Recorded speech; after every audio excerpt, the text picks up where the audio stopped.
ஓய்வு பெற்ற காவல் அதிகாரி வரதராஜன் என்பவர் கைது செய்யப்பட்டிருக்கிறார். நீதிபதியை விமர்சித்த நிகழ்வில் அவர் கைது செய்யப்பட்டிருக்கிறார். மேலதிக விரிவான விவரங்களுக்கு செய்தியாளர் செந்தில் இணைகிறார். செந்தில், விவரங்கள்.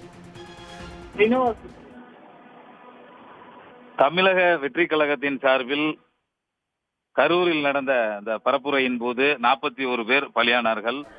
இது தொடர்பாக நீதிமதியையும் நீதிமன்ற அந்த வழக்கு விசாரணையும் விமர்சித்த வழக்கில் தற்போது ஓய்வு பெற்ற காவல்துறை அதிகாரி வரதராஜன் கைது செய்யப்பட்டிருக்கிறார். சைபர் கிரைம் போலீசாரால் அவர் கைது செய்யப்பட்டிருக்கிறார்.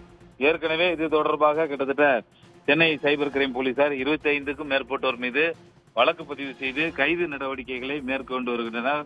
நேற்றைய பொதுமட்டில் குறிப்பாக புதுக்கோட்டையைச் சேர்ந்த கண்ணன், அதே போல கிருஷ்ணகிரியைச் சேர்ந்த டேவிட் மற்றும் அதே போல அதிமுக ஐடி விங்கை சேர்ந்த செங்கல்பட்டைச் சேர்ந்த சசிகுமார், ஆண்டனி, சகாய மைக்கேல் ராஜ், இவர் தூத்துக்குடியை சேர்ந்தவர் என 4 பேரை கைது செய்திருந்தார்கள். இந்த நிலையில் இந்த நீதிபதியை விமர்சித்து தொடர்பாக சைபர் கிரைம் போலீசார் ஓய்வு பெற்ற காவல்துறை அதிகாரி வரதராஜனை கைது செய்திருக்கிறார்கள். தற்போது சைதாப்பேட்டை நீதிமன்றத்தில் அவரை ஆஜர்படுத்த கொண்டு சென்று கொண்டிருக்கிறார்கள். உடனுக்குடன் செய்திகளை தெரிந்து கொள்ள சன் நியூஸ் பெல் ஐகானை கிளிக் பண்ணுங்க.